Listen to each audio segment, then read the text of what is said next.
Hello and welcome to The Property Manager as Guest. My name's Leo Walton. In this week's episode, we chat with Steve Mitchinson, founder of Northeast Escapes in Whitby Bay, England. Steve tells us what a local SDR shop does better than any SDR giant and shares why he always chooses honesty over the promise of a moon on a string. There's more with Steve in this week's episode of The Property Manager as Guest.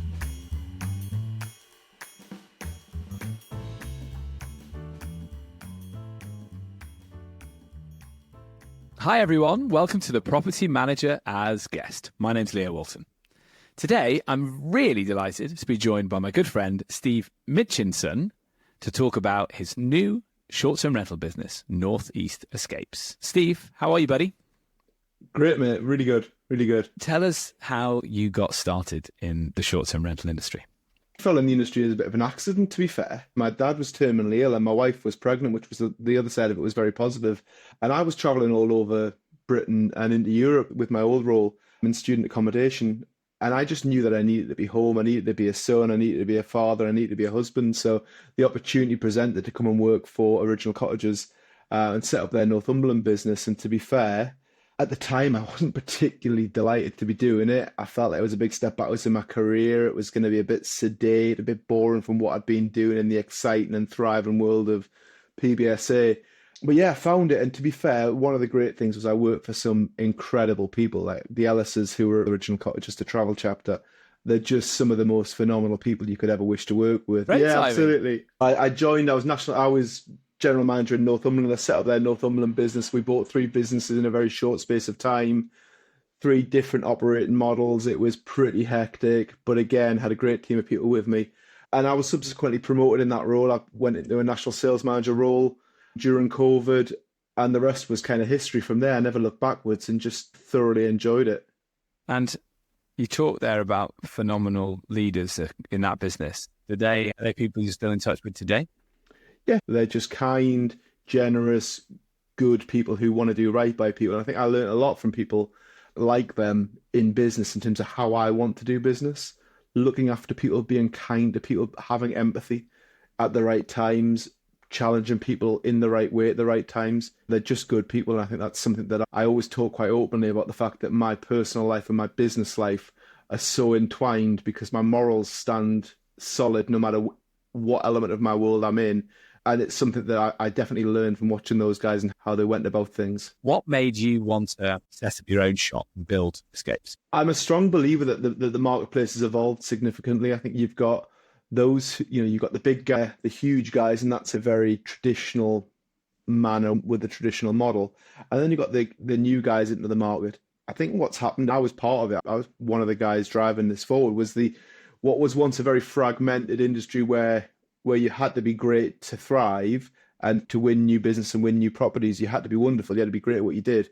What happened with that fragmented market was it was consolidated. There was people like me out there trying to engage with new business, with owners of those businesses, and we were buying them. And I think as times evolved, obviously what's been left is a very consolidated market with very little owner choice, or homeowner choice, should I say.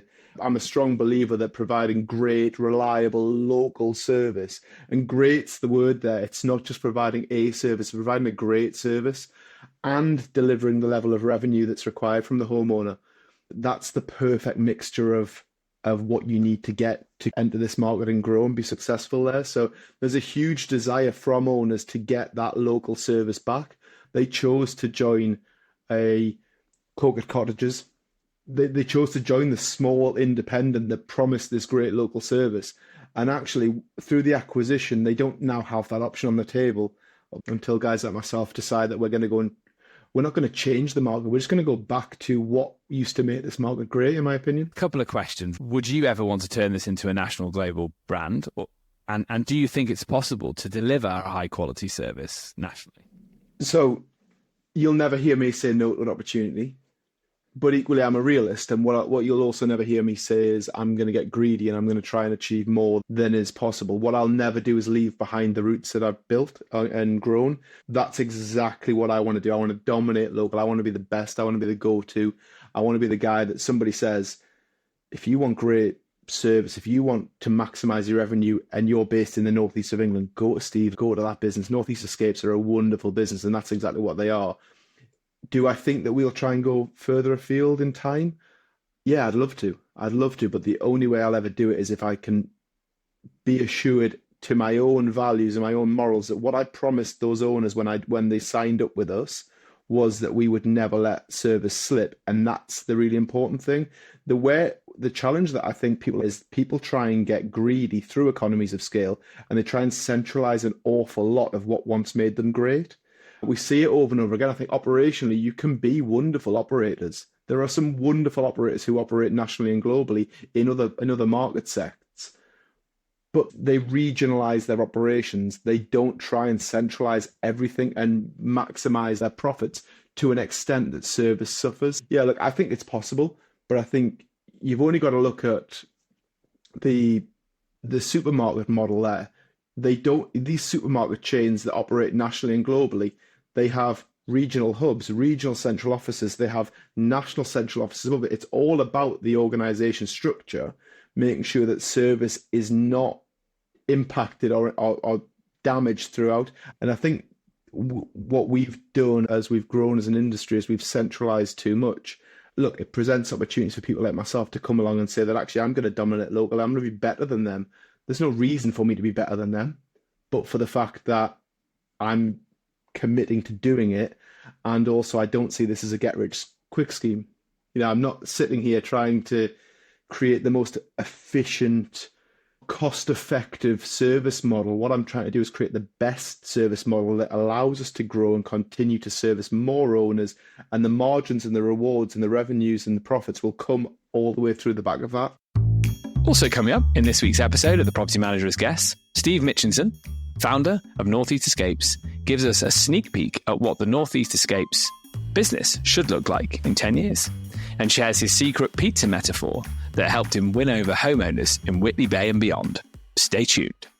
You obviously know your local market incredibly well. I'm sure that helps you win a lot of relationships. What do your hosts want? Why are they looking to work with you? Or what should property managers be doing for them? What do they care about?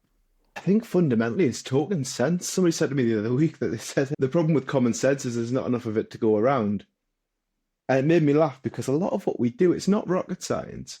It's if an owner has an issue, it's fixing the issue, it's solving the problem. It's not being so scaled or so unscaled, should I say, that you've got all these properties, but your service suffers. So what people want is they want to be able to pick up the phone, have it answered by the same person or a small collective of people who, when they say they're going to do something, they know that's going to be acted upon. There's that phrase of a listening ear, and there's a lot of people say that phrase to me frequently, is that I ring up, I tell them there's a problem, and they say, yeah, we'll sort it.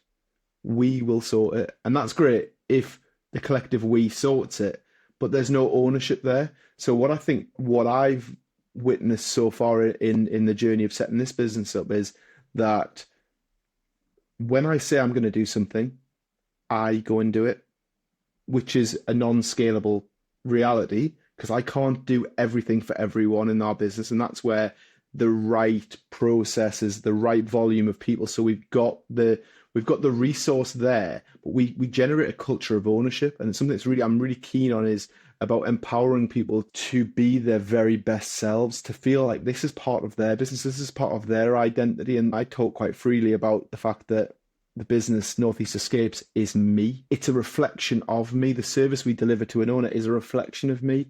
If I say we're going to do something, we do it. And I think the question comes within some of this is, why does the account manager change every 6 months? Why does that person choose? Why is staff turnover so high in our industry? And one of the challenges you've got is we quite frequently operate in rural areas. The volumes of people and getting the caliber of candidates that you maybe want in can sometimes be challenged because good people are retained within businesses. And for me, it's really obvious that the clue is in that. It's about looking after your people, paying them fairly. For me, this isn't a short-term rentals problem. This is a global cultural problem of people want more from everyone, and they want to pay them less, and they want to give them less, and they just try and squeeze that person for everything they've got. Like, when we get into these relationships, that business relationships, friend relationships, whatever it may be, like, it's just a common thing that you want to work with people. I spend so much of my life at work, and if I'm not at an office or visiting somebody, I'm thinking about it. I just want to work with nice people. I just want to work with good, talented people who really care. It's not rocket science. Steve, what do you look for in a short-term rental deal or host? Like, what makes you think, yes, this is right for me? So there's two bits. One is the commercial, of course. So we're running a business here, so we've got to make sure the commercial stack, is it the right thing to do for our business? Does it fit our portfolio? Is it going to have a negative impact on us further down the line? If those answers don't stack, then we're probably not going to have a conversation for too long. Secondly, I've got to work with that owner. That owner's got to understand what it is we're trying to achieve. We're trying to maximize their revenue for them, but equally, we've got to provide safe properties. We've got to provide good guest experiences. Somebody said to me once, let's not take it too seriously. Let's always remember we're just selling holidays here. Yeah, we are. We're just selling holidays. But to that person who's staying, that's the most important 1 week or 2 weeks of their year. They've worked all year to go and spend time with their family. So I've got to make sure that the owner sees that as well. So yes, we're commercial. Yes, we're viable, but the owner's got to buy into that journey of wanting to do the right thing by the guests as well as we do.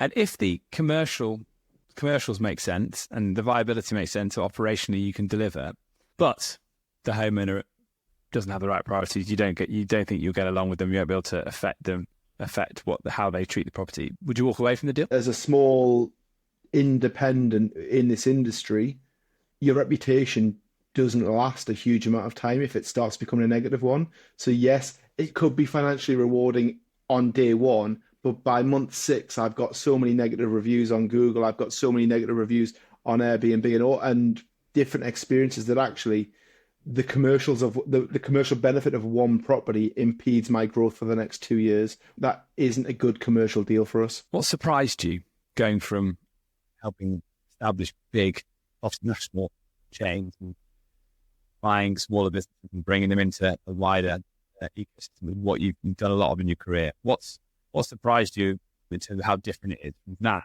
to starting up your own shop? One thing that probably has surprised me is the fear of actually making that step in. I speak to owners and they say, look, love what you say, really want to work with you, but Sykes did get me bookings last year.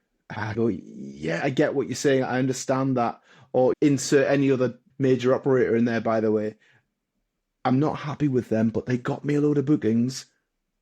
Yeah, great. Okay. And you can understand that point. And I flip it with a stupid metaphor, which is if the Italian restaurant you went to every week started delivering poor service to you and the pizza wasn't as good as it once was, would you still go because it sold pizza, or would you go and try the one down the road? And they look at it and go, yeah, okay, I understand what you're saying. I think the people are so unhappy at times with their current provider, yet they're so loath to move. How do you deliver that as a business owner? Are you a control freak, or are you very happy to let other people take on those bits and bobs? Where do you find it's hard for you to let go? I'm a control freak, but in ways that there's certain things that you'll find me being a total control freak on. There's certain things that I will just let somebody else do. I think where I become a control freak is on reputation. If I think that something's going to impact our reputation, that's when I become the control freak. And then it fundamentally comes down to trust. And it goes back to that point I make about employing the right people into your business. Get the right people in, train them, empower them, make them feel valued, should I say. Valid works as well, but make them feel like they're a part of your business, and then start trusting them and pushing them into the right place. Supervise them, make sure that what they've said they're going to do, they're actually delivering to the standard that you believe to be true, and then you can move on to the next area of your business you want to improve. It is so hard for me to do when I'm so focused on our reputation and our brand of being the go-to when it comes to great service and reliability. And by the way, when I say great service, I don't think I'm trying to gild the lily on this. I think it's as simple as answering the phone and doing what you say you're going to do when you're on the phone. It's as simple as somebody says they want to have the moon on a string, and you just have to tell them, like, we just can't deliver that. That's not a viable solution. Rather than saying yes and then not doing it, sometimes service is about being really open and honest with that person and telling them what they can and can't get. And more often than not, and look, the world's full of people who do behave in the way that's totally unrealistic and unfathomable at times. But more often than not, in my experience, if you're open with someone, if you're friendly with somebody and you engage with them on a way with transparency, you'll see success. Steve, what's the first Chrome tab you open in the morning? It's funny you say this, because what I should say is it's my PMS software. But the reality is I'm still so transfixed to what we do that I haven't turned the notifications off on my phone. So every time we get a booking come through or I get a message come through, my phone pings 7 times as every task is automated and making sure it's going out. So I should say my PMS software, which it probably is, to be fair. I want to get in and make sure the bookings that have been sent last night, that there's no messages or there's nothing that just stands out to me. It's that check and check again. But yeah, I'm in there. I'm in the Price Lab suite, just checking on the revenue side of things, just making sure that where things are. I'm probably doing a bit of analysis on various properties. I just like to make sure that our website's ticking over as it should be.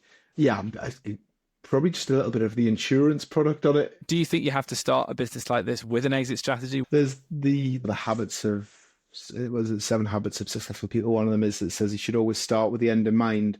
And I think it's important. I live my life on that principle that everything you do, you have to do with the outcome in mind. I also believe it's wildly unhealthy to start a business thinking about how you're gonna sell it. What I would say is, do think about the exit. But I'm 38 years old. My exit doesn't happen 5 years from now, 10 years from now. It probably happens 15 to 20 years from now. My exit will be that I've got a business that is scalable, is very service driven by process, not just by the words of a balding ginger man. Do I think about the exit? Yeah, of course I do. But actually my main focus right now is what's the business going to look like in 2 to 5 years, and making sure that we don't impede it. We don't set up anything that gets in the way of that growth. Yeah, that definitely comes across. How do you get away from it? What do you do to blow off steam? I'd probably go and do my secondary job, which has been a husband and a dad, to be fair. And then if you ask my wife and kids what I do, I go and play golf. So in my mind, I'm probably spending a huge amount of time trying to be the best dad I can be, which with a 5-year-old and a almost 2-year-old is a full-time job in itself. But yeah, a bit of free time. You usually find me on the golf course or going to watch a game of cricket or a game of football is my go-to. Steve, thanks for taking the time to talk to us. We're going to come back. I'm sure we're going to talk again in 2 years and review what's come true and what's happened based on what you wanted, how you wanted the business to grow in terms of being service-led. Yeah, thanks so much. Man, thanks for your time. Take care. Thanks, Steve. To our listeners, thanks to each and every one of you for tuning in. If you've enjoyed the show, please remember to share the show with your friends who may enjoy it too. Until next time, this is Leo Walton signing off from The Property Manager as Guest.